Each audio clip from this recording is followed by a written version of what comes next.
The global population continues to face many challenging situations daily. Climate change, financial losses, fear, anxiety, sickness, death. It may sometimes seem like this season of gloom will never end, and many are losing hope. The future may be daunting, but in the midst of your hopelessness, I can assure you that God, who is the creator of this world, still has the world in the palm of His hands, and for this reason, you can still have hope.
Well, again, we would welcome you to the Wednesday night Bible classes for the STONECREST Church of Christ. It is always a plum-picking pleasure to be able to come to your home, your offices, wherever you are as you view this program on Wednesday night. We are certainly aware of the fact that you had a plethora of other places whereby you could have gone to study the Bible on Wednesday night, and given those plethora of other places, you choose on a regular and consistent basis to come to this site and study with us. And we want you to know that we are very grateful for your selection. We also want to stop long enough to extend a commendation and congratulations and a heartfelt thank you to all of our veterans, as this is November, and this is the month in which we appreciate our veterans for the service of life for some, limb for others. Your sacrifice to the welfare of this country uh, is not only recognized, but it is also greatly appreciated. Now, you're going to have to struggle with me here on tonight. I know you can hear the frog in my throat. You hear the phlegm in my chest. And so if you see me reach for my cup of hot tea with honey in it, you'll know exactly what's going on because you obviously hear it as I do. We have been looking at this notion of a church that flies, as you see graphically portrayed on the screen. Now, you've seen this graphic for the last 2 weeks.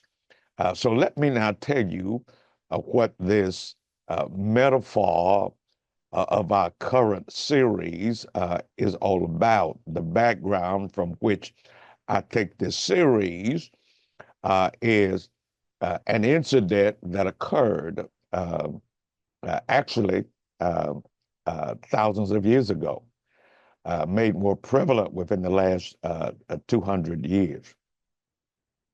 For thousands of years, inventors and dreamers have thought about ways to build a flying machine that could lift humans into the air, into the heavens with the birds. Mankind have always dreamed of flying into the heavens like the birds. Most of these dreamers made the assumption that to fly meant to soar not just with the birds, but like the birds. Okay, follow me now. Most of these dreamers, mankind has always been fascinated by the birds flying overhead. And these dreamers have wanted to be able to fly not only with the birds, but in their dreams, they dream of flying like the birds by flapping some sort of mechanical wings. You see, man has always been adventurous and adventuresome. Why do we spend uh, billions and trillions of dollars? Watch this. Of taxpayers' money going to the moon, flying in the heavens, and now sending rockets and spacecraft uh, beyond planet to what we believe are other planets. because man has this longing, this idea that we are not alone in the universe, that there's some more uh, life forms beyond our planet. So we spend billions of dollars, trillions of dollars uh, sending aircraft. Now, you may consider that a waste of taxpayers' money, but the reality is this: there have been some uh, really creative inventions discovered by us, going to the moon, going into space, studying different effects on the body. In point of fact, one of the reasons you are looking at me tonight is because of the internet, because of the money that we spent going to the moon and going in space, and the lessons that were learned by this kind of adventuresome spirit. Well, mankind has always been like that. And one of the reasons we have rockets now that will go into space, land in the moon, walk around in space, do experiments in space, is because dreamers, come here, long time ago, dreamed of one day uh, flying into the heavens. But here was uh, their mistake, that lessons were learned from it. They assumed that to soar with the birds, to fly with the birds, meant to fly like the birds by flapping some kind of mechanical wing. Follow me now, because I want to show you something about the church. Historians of flight call such dreamers and thinkers planetopateris. You don't need to memorize that word, but know what it is.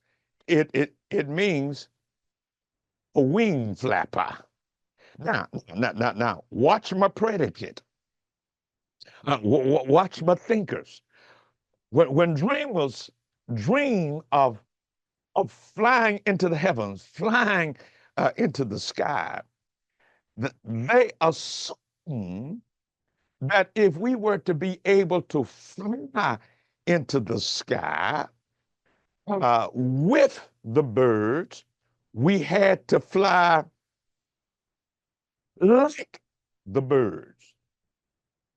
And those thinkers, ornithopateris, were called wing flappers because of their obsession with achieving flight by copying the way that birds fly.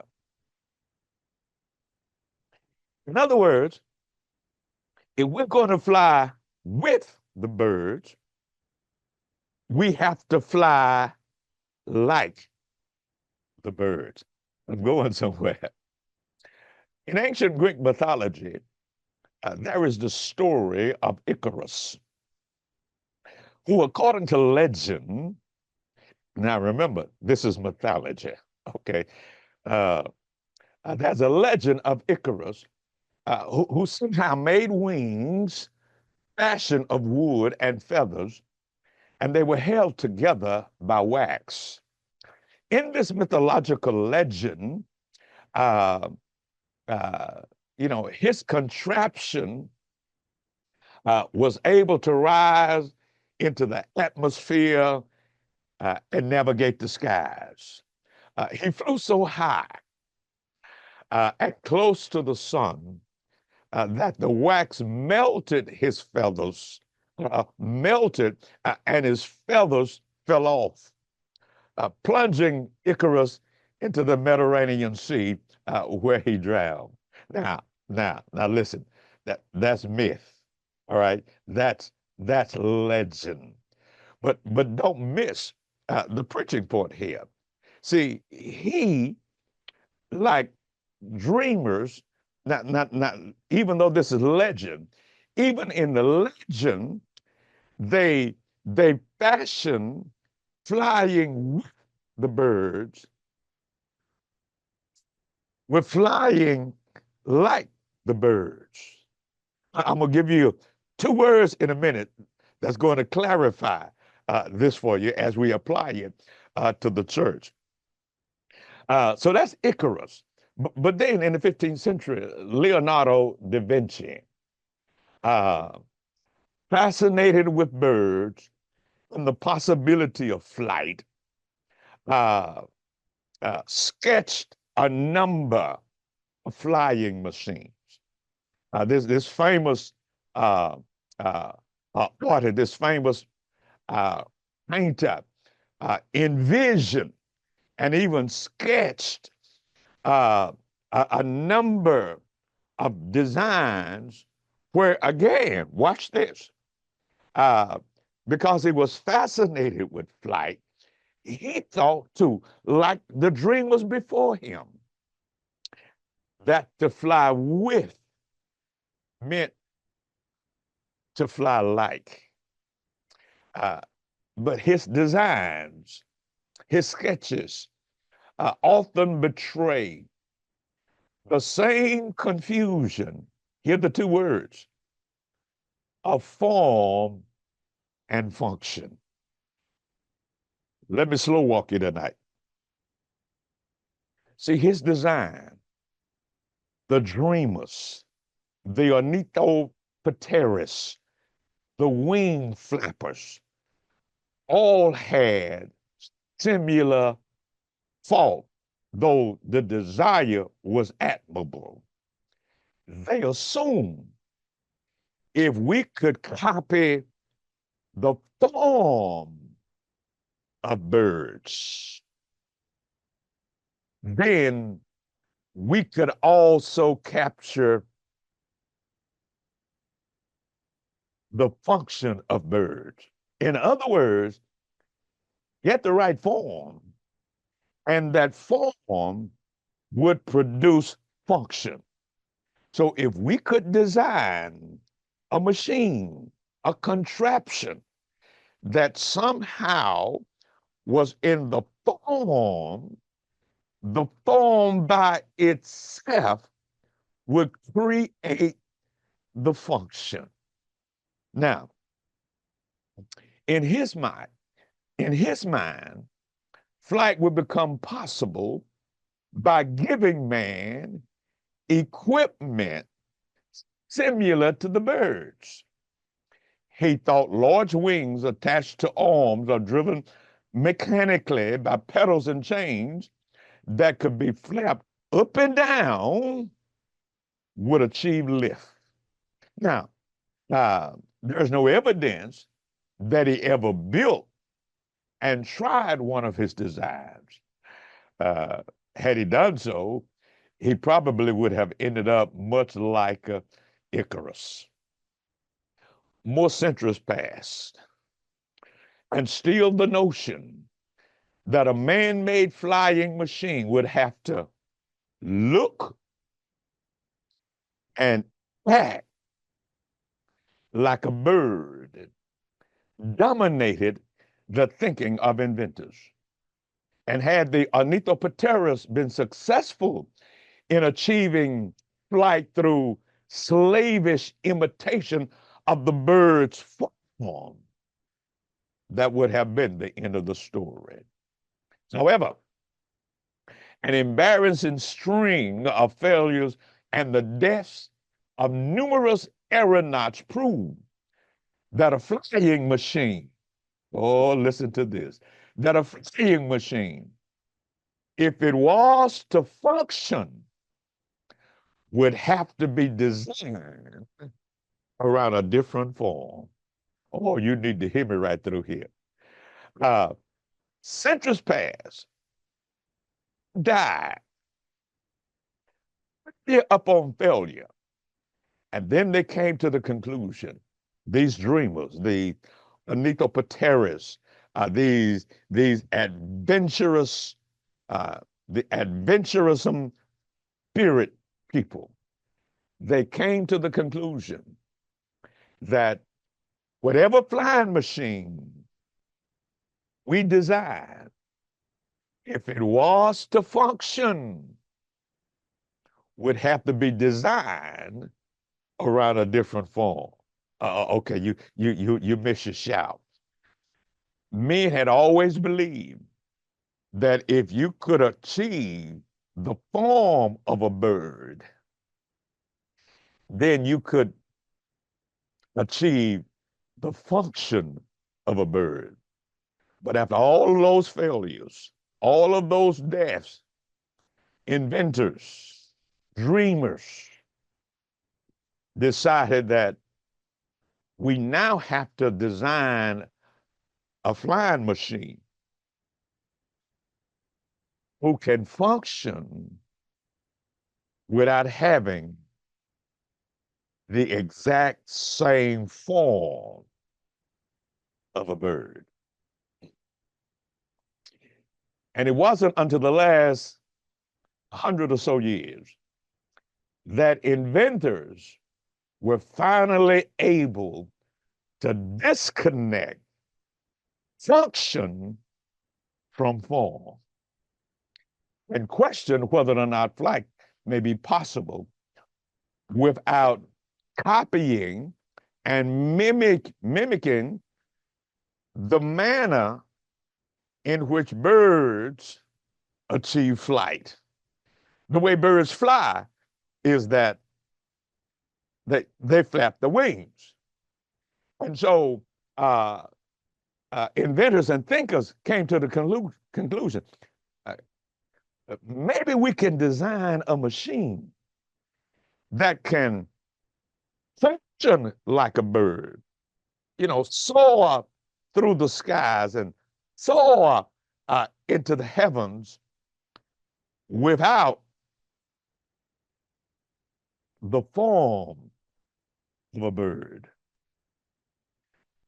And then came along the Wright brothers, uh, among others, who decided not to focus on birds, but on the problem of flight itself.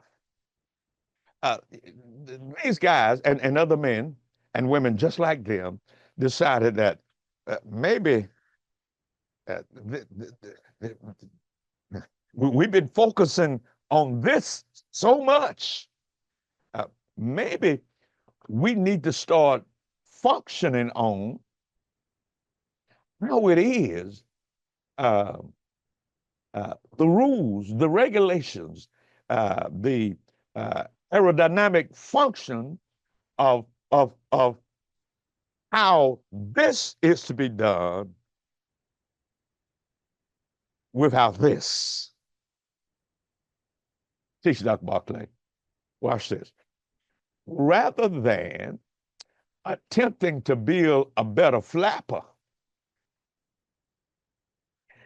they built one of the first wind tunnels to study the effects of wind on wings. And with the handful of aerodynamic principles that resulted, they designed a machine to take advantage of the effects of wind on wings. And watch this, and I'm getting close. Whether it came out looking like a bird or not, they concluded that let's find something that will function like birds without having to be a slave to the form of a bird. And they came out with some principles after building that wind tunnel, studying the effects of wind on wings. And on December the 17th, 1902, Wilbur and Orville flew their Kitty Hawk Special 4 times. And the longest of those flights, as you see graphically portrayed on the screen, the longest of those flights lasted 58 seconds.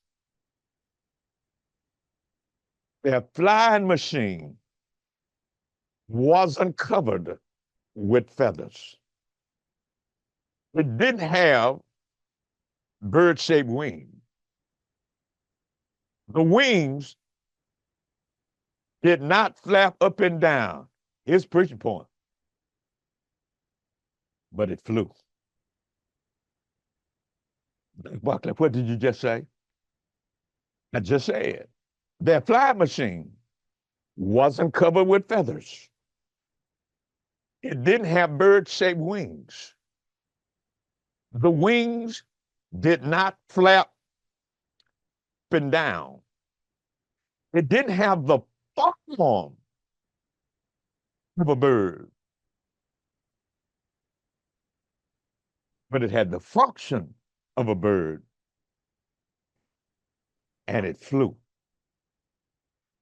Oh, where are you going with this? Well, watch the next graphic on your screen. Watch this.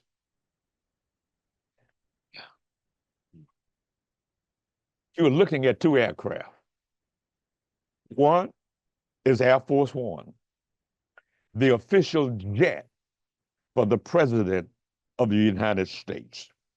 Above it, I don't know if this is the F-15, F-16, it is one of them, all right, that accompanies the president any and everywhere he or she goes into the world. Now, I'm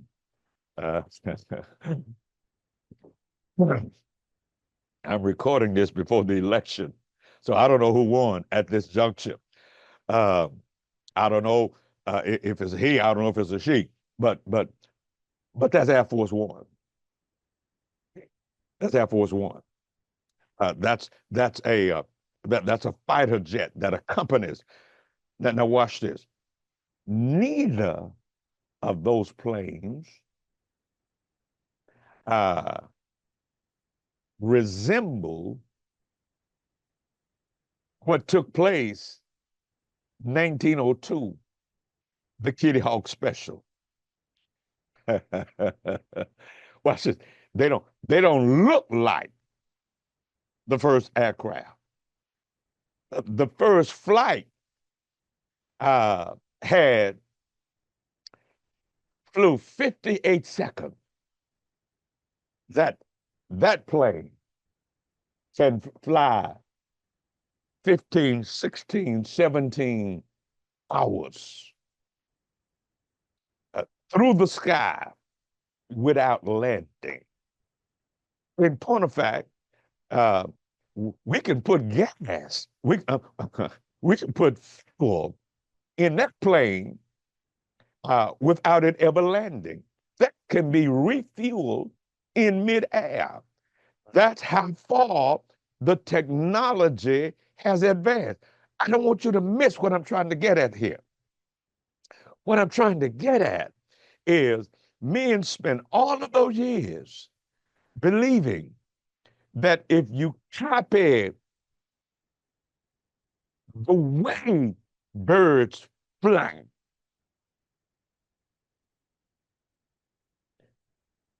if you just have the right form, then form produces function.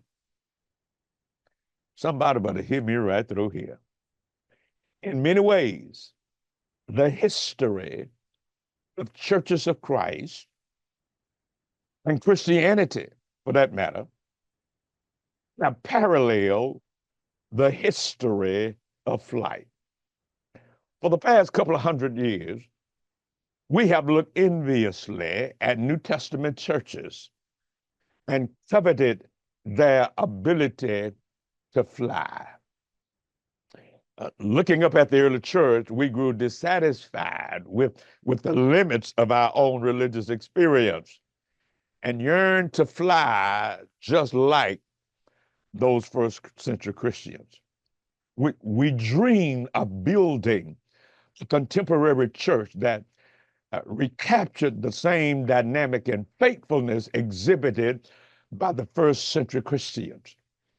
And like the ornithopateras of old, we assume that function was bound to form. That to fly with the first century church required us to fly like the first century church.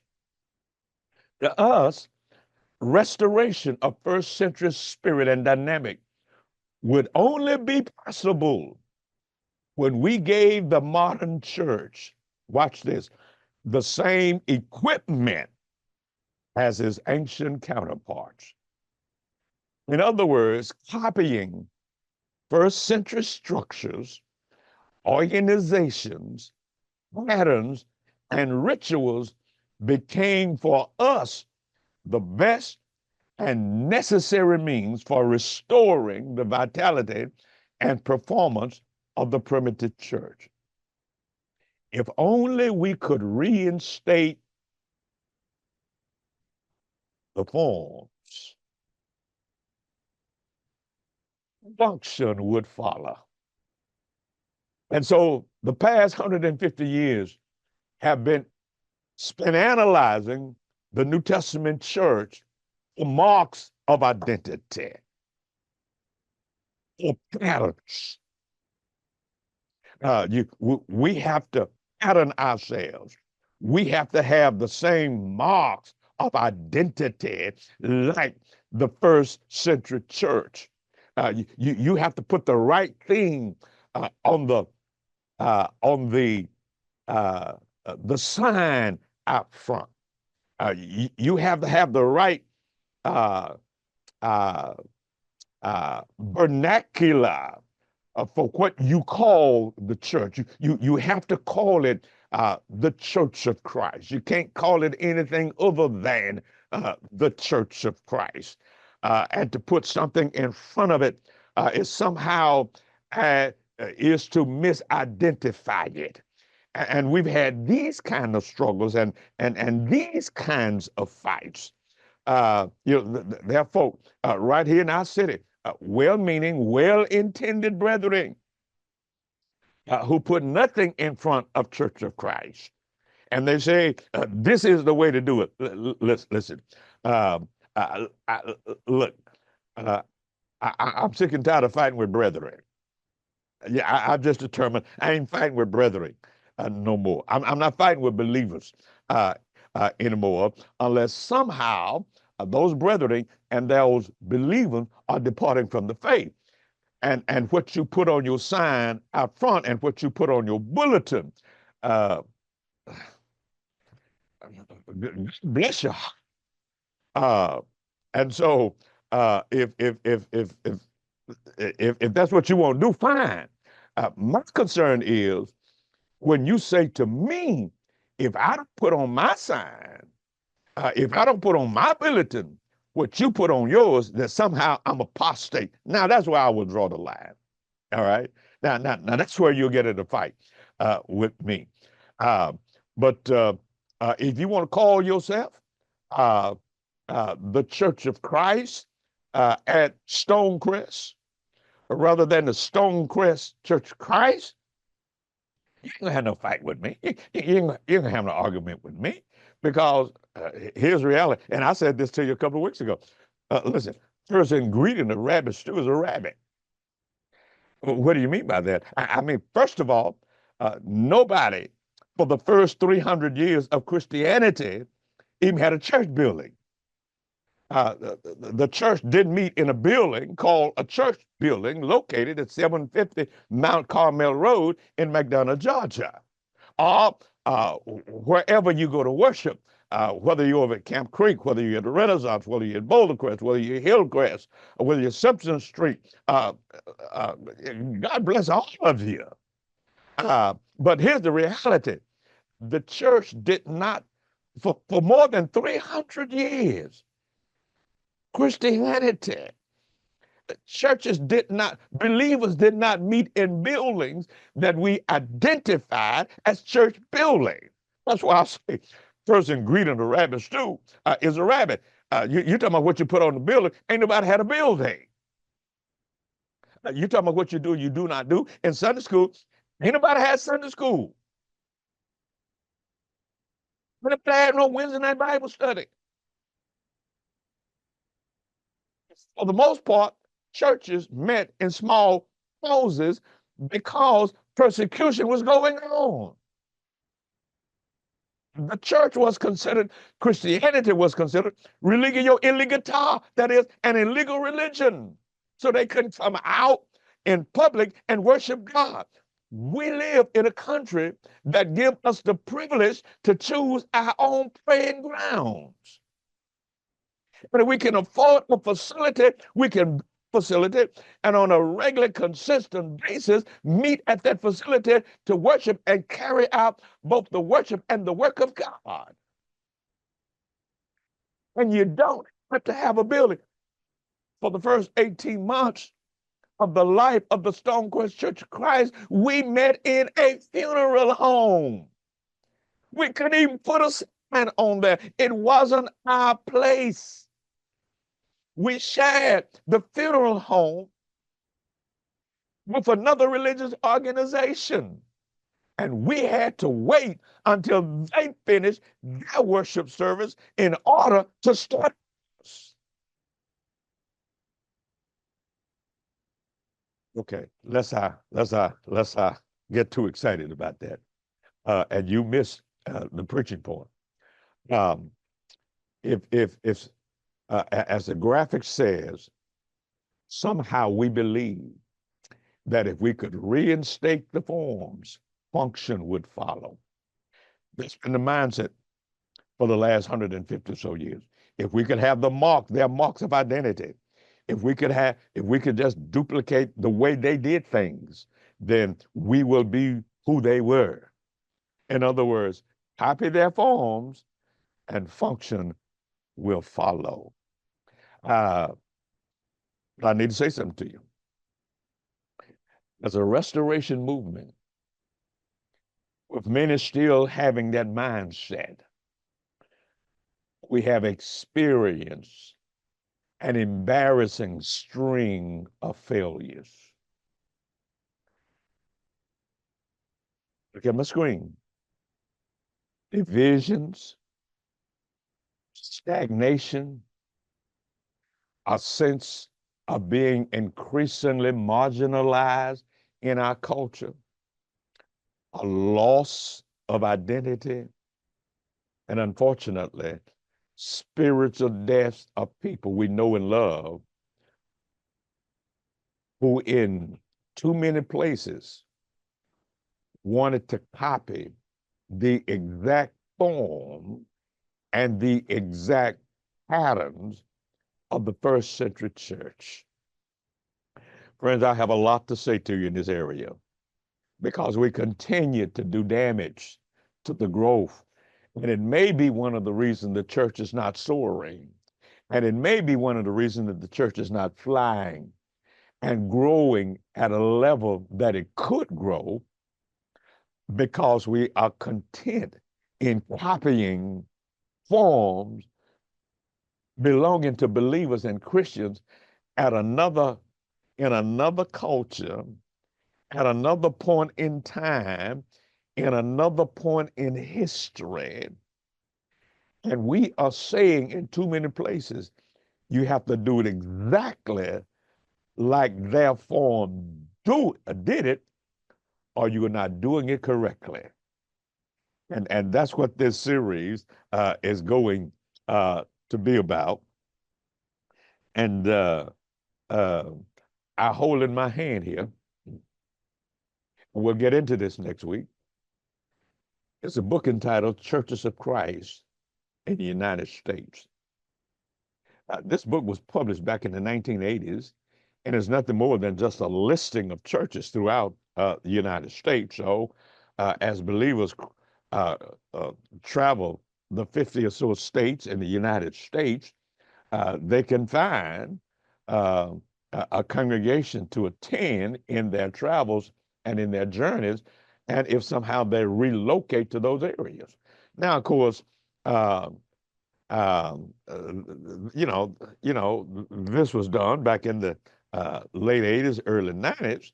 Um, and so there's always a constant need for it to be updated because Stonecrest Church of Christ would be in this one since, we got started in 2017. Uh, but, but, but when you look in a book like this, and here's what's embarrassing. Here was a restoration movement. Here's a unity movement where we honestly and legitimately call people to unity in Christ. That's a legitimate plea. That's a legitimate plea. In fact, it was the plea of our Lord and Savior Jesus Christ in John 17 that he wanted all his believers to be one. Um, but what's embarrassing about this book, there are 17, just in this book. There are more now, but just in this book, there are 17 different and differing congregations who call themselves churches of Christ, in many instances, will not fellowship with the others who call themselves by the same title and by the same name. Uh, they are churches of Christ uh, who practice communion by everybody drinking out the same cup, because they will argue that in the New Testament, uh, when the Lord instituted the Lord's Supper, there was only one cup. And so they believe that the correct form is everybody has to drink out of the same cup. And if you don't utilize that form, then you will not function according to New Testament identity and to New Testament patterns. But now, I can assure you that when COVID came along, when smallpox came along, in fact, it was common practice in churches of Christ uh, throughout the United States uh, until the early 40s, where there was only one cup. Everybody would drink out the same cup. That was the practice. Wrong with that. But then when we began to discover communicable diseases in the culture, then that knowledge of how germs and disease were spread by drinking out of the same container, that discovery in the culture then affected the way the church would do communion. And for us today, we give everybody their own cup and their own wafer in a self-contained unit. Well, 25, 30 years ago, that would have been unacceptable, even in quote unquote mainline congregations of churches of Christ. When I first came to this city 18 years ago, that's the way it was done. Uh, but then we began to learn more about the spreading of germs and diseases, and then COVID just uh, just really knocked these groups out of being, and what little membership they had, it dwindled even more. Because again, here's the idea, and here's the notion, and this is what the series is going to be about. Um, They believe if you copied the form, then function would follow.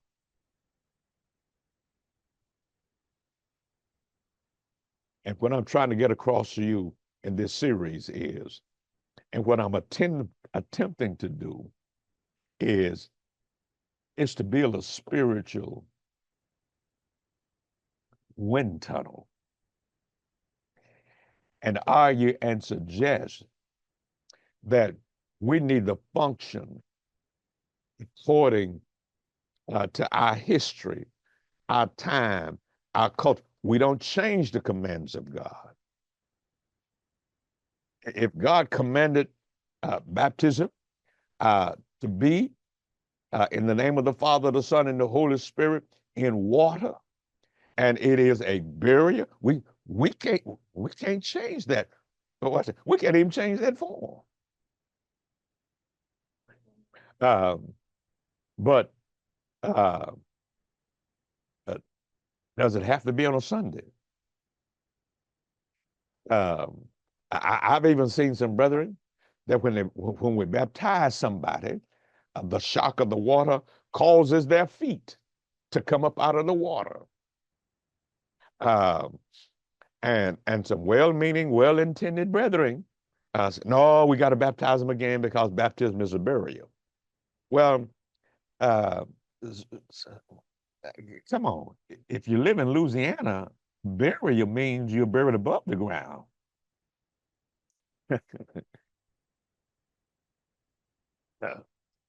Now, I'm certainly one who believes in immersion, so please don't misunderstand me here.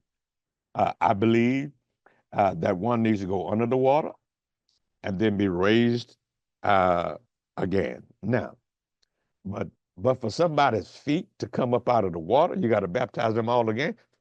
In fact, I had this discussion with some fellows on one occasion, and they were beginning to declare me an apostate. And I said to them, gentlemen, you're talking about somebody's feet coming up out of the water?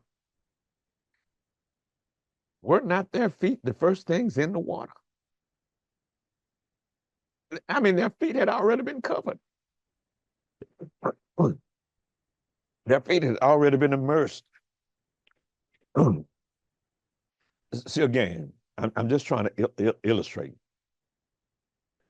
that we have been so intent on copying, believing that the right form would produce the right function. And we'll get into more of this as our weeks progress. Listen, don't leave me now. Come on back next Wednesday night and let us reason together again. And until then, may the Lord of the harvest bless you, and may he bless you real good.